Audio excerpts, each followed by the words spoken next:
Hello students, आज हम सीखेंगे प्रकाश का परावर्तन। क्या सीखेंगे? प्रकाश का परावर्तन यानी कि रिफ्लेक्शन ऑफ लाइट। क्या सीखेंगे?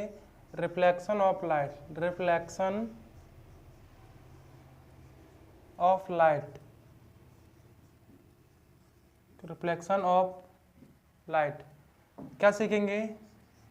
रिफ्लेक्शन ऑफ लाइट यानी कि प्रकाश का परावर्तन। क्या सीखेंगे? प्रकाश का परावर्तन। यहाँ हम देखते हैं प्रकाश का परावर्तन क्या होता है। जैसे कि आप सभी जानते हैं कि प्रकाश कहाँ से आता है? हमारे पास सूरज से आता है। कहाँ से आता है? सूरज से आता है। और सूरज हमसे बहुत अधिक दूरी पर स्थित है, इसलिए प्रकाश जो हमारे पास आता है वो कैसा आता है? पैरेलल आता है। कैसा आता है? पैरेलल आता है, किरणों के माध्यम से आता है। कैसे आता है? किरणों के माध्यम से। तो यहाँ पर हम देखेंगे कि प्रकाश का परावर्तन क्या होता है। जिस प्रकार हमारे पास एक सरफेस है, क्या एक सरफेस है, एक चिकना सरफेस है, जिसके दूसरी तरफ हमने क्या किया है? पॉलिश्ड किया है। क्या किया है? पॉलिश्ड। क्या किया है? इसको पॉलिश किया है। तो इस पॉलिश पर क्या होता है कि प्रकाश की क्या आती? किरण आती है। क्या आती? प्रकाश की किरण। प्रकाश की किरण आई और इससे टकराकर क्या हुआ? टकराकर वापस लौट जाती। क्या लौट जाती है? जिस माध्यम से आती है उसी माध्यम में प्रकाश की किरण क्या होती है? वापस लौट आती है। प्रकाश की किरण जिस माध्यम से आती है उसी माध्यम में क्या होता है कि वापस लौट के आ जाती है। ऐसा क्यों होता है? क्योंकि दूसरी तरफ क्या है? इसके पॉलिश सरफेस हमारे पास क्या है? पॉलिश्ड सरफेस है, इसीलिए। अब जो आने वाली जो किरण होती है, प्रकाश की किरण जो आती है, उसको आपतित किरण कहते हैं। क्या कहते हैं? आपतित किरण। क्या कहलाती है वो? हमारी आपतित किरण। और इंग्लिश में इस किरण को कहते हैं इंसिडेंट रे। क्या कहते हैं? इसको कहा जाता है इंसिडेंट रे। क्या कहा जाता है? Incident ray. और हमारी जो प्रकाश से दूर जाने वाली किरण होती है, क्या मिरर या कोई भी सरफेस हो, उससे क्या होती है? परावर्तित। क्या होती है? परावर्तित। और परावर्तन के पश्चात जो दूर जाती है, क्या दूर जाती है, इसको कहते हैं परावर्तित किरण। क्या कहते हैं इसको? परावर्तित किरण। परावर्तित किरण क्या कहलाती है? परावर्तित किरण। और इंग्लिश में इसको कहते हैं रिफ्लेक्टेड रे। क्या कहते हैं इसको? Reflected ray. रिफ्लेक्टेड रे क्या कहलाती है? Reflected ray. तो हमने अभी क्या सीखा कि प्रकाश की एक किरण किसी चिकने पृष्ठ पे आ रही है, वो टकराकर क्या हो रहा है? उसी माध्यम में वापस लौट के जा रही है। प्रकाश की इस घटना को क्या कहते हैं? प्रकाश का परावर्तन। इंग्लिश में क्या कहते हैं? Reflection of light. चलिए इसके आगे देखते हैं हम। तो भाई यहाँ पे एक बीच में क्या पॉइंट होता है? इसमें बीच में क्या होता है? पॉइंट। इसको ओ से रिप्रेजेंट करते हैं और इसमें हम डॉट डॉट डॉट डॉट करके हम क्या करते हैं? इसमें एक अविलंब खींचते हैं। क्या खींचते हैं? इसका अविलंब। इसको क्या कहते हैं? हिंदी में इसको कहते हैं अविलंब। क्या कहा जाता है? अभिलंब। हिंदी में क्या कहते हैं इसको? हिंदी में कहलाता है अविलंब। क्या कहलाता है? अभिलंब। और इंग्लिश में इसको नॉर्मल कहते हैं। क्या कहते हैं? नॉर्मल। तो हमने देखा यहाँ पर कि प्रकाश का परावर्तन क्या हुआ, आपको समझ में आया होगा कि प्रकाश की एक किरण, किसी वस्तु चलने वाली प्रकाश की किरण दर्पण से किसी भी चिकने पृष्ठ से जब टकराती है तो टकराकर उसी माध्यम में वापस लौट जाती है। इस घटना को क्या कहते हैं? प्रकाश का परावर्तन। क्या कहते हैं? प्रकाश का परावर्तन। तो हमने यहाँ पर देखा प्रकाश का परावर्तन कहलाता है, और जो आने वाली किरण होती है उसको आपतित किरण यानी कि इंसिडेंट रे, और जो सतह से टकराकर जो किरण वापस लौटती है उसको परावर्तित किरण या क्या कहा जाता है? Reflected ray.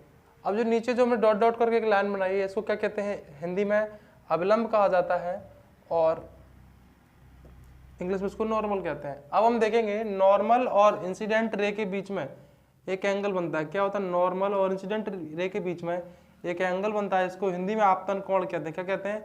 आपतन कोण कहा जाता है। क्या कहते हैं? आपतन कोण।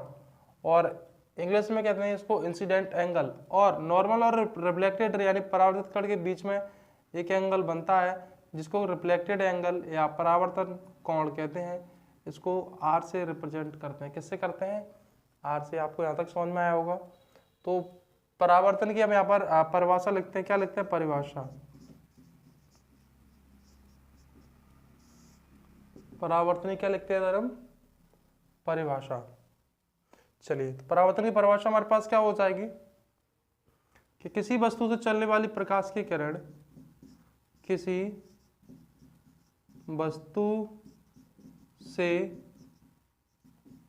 चलने वाली प्रकाश की किरण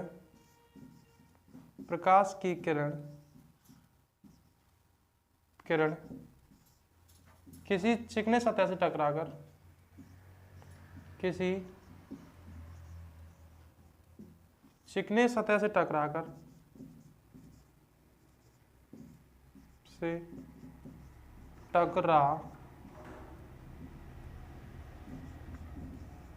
टकरा कर उसी माध्यम में वापस लौट जाती है। उसी माध्यम में वापस लौट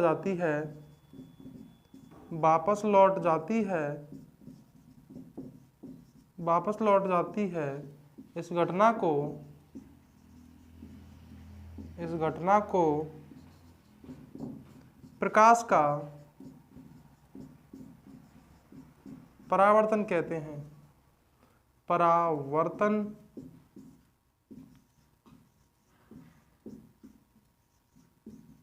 कहते हैं। क्या कहा जाता है? इस घटना को क्या कहते हैं? प्रकाश का परावर्तन। अब हमने देखा प्रकाश का परावर्तन हो गया हमारे पास। अब हम देखते हैं प्रकाश के नियम क्या होता है। परावर्तन के नियम क्या होता है? परावर्तन के नियम यानी क्या होता है हमारे पास? परावर्तन के नियम। हमने देखा परावर्तन के नियम क्या है यहाँ पर हमारे पास? परावर्तन के नियम। तो हमारे पास जो परावर्तन के नियम होते हैं हमारे कितने होते हैं? 2 होते हैं। कितने होते हैं? 2। तो हमारे पास जो परावर्तन के नियम होते हैं कितने होते हैं? परावर्तन के कितने नियम होते हैं? 2 नियम होते हैं। 2 नियम कौन से होते हैं आप देख पाएंगे। तो उसका पहला नियम हमारा होता है कि आपतित किरण कौमा परावर्तित किरण तथा अविलंब तीनों कहाँ पर स्थित होते हैं? एक ही तल पर। कहाँ पर स्थित होते हैं? तीनों एक ही तल पर स्थित होते हैं। तो ये तुम्हारा पहला पॉइंट हो गया, यानी कि परावर्तन का पहला नियम। और परावर्तन का दूसरा नियम क्या होता है कि आपतन कोण का मान और परावर्तन कोण का मान सदैव क्या होता है? हमेशा क्या होता है? बराबर होता है। क्या होता है? बराबर होता है। तो हम इसके दोनों नियम लिख लेंगे। तो इसका पहला नियम क्या हो जाएगा?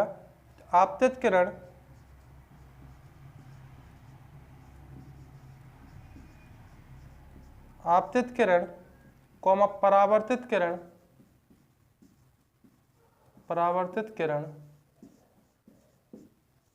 तथा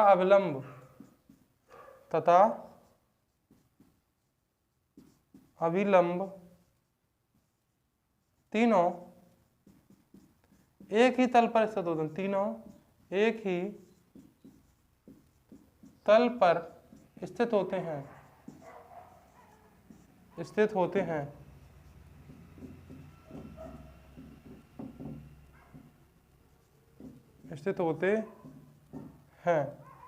इसका दूसरा नियम क्या कहलाता है? जैसा कि अभी हमने आपको बताया था कि आपतन कोण का मान यानी कि इंसिडेंट एंगल की वैल्यू और परावर्तन कोण क्या बनेगा यहाँ पर? परावर्तन कोण यानी कि क्या बनेगा हमारे पास? Reflected angle. उसकी वैल्यू क्या होती है? हमेशा बराबर होती है। क्या होता है? बराबर। तो यहाँ पर क्या हो जाएगा? आपतन कोण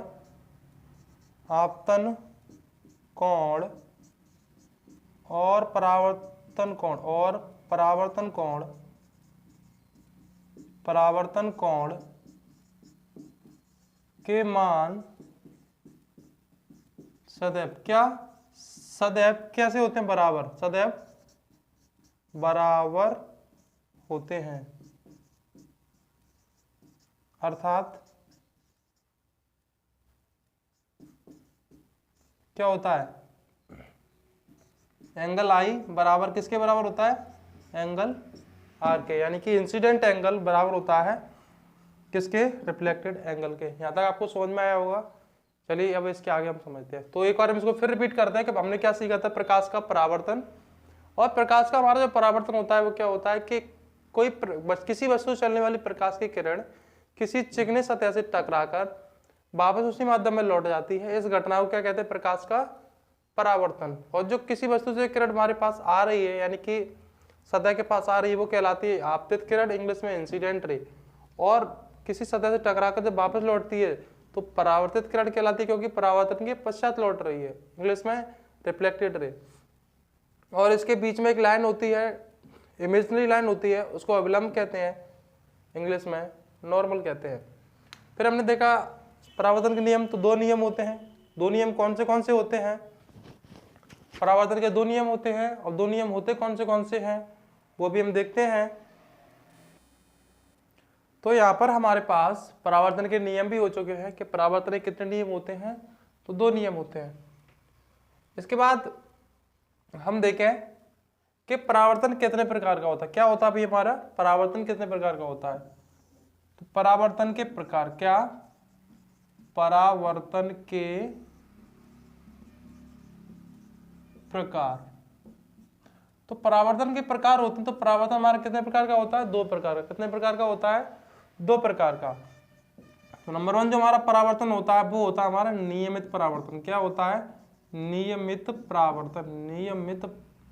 नियमित परावर्तन क्या होता है? नियमित परावर्तन। इंग्लिश में इसको कहते हैं रेगुलर रिफ्लेक्शन। क्या कहते हैं? Regular reflection. Regular reflection. और इसके बाद जो हमारा सेकंड होता है वो होता है अनियमित परावर्तन। अनियमित परावर्तन क्या कहते हैं? अनियमित परावर्तन। इसको इंग्लिश में कहा जाता है इरेगुलर रिफ्लेक्शन। क्या कहते हैं? Irregular reflection. क्या कहा जाता है हमारा? Irregular reflection. यदि आपको समझ में आया हो तो आप एक बार स्क्रीनशॉट ले लीजिए, हम एक साइड हो जाते हैं।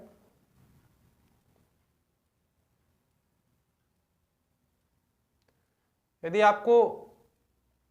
ये समझ में आया हो और वीडियो अच्छी लगी हो तो वीडियो को लाइक और अपने दोस्तों को शेयर जरूर करें।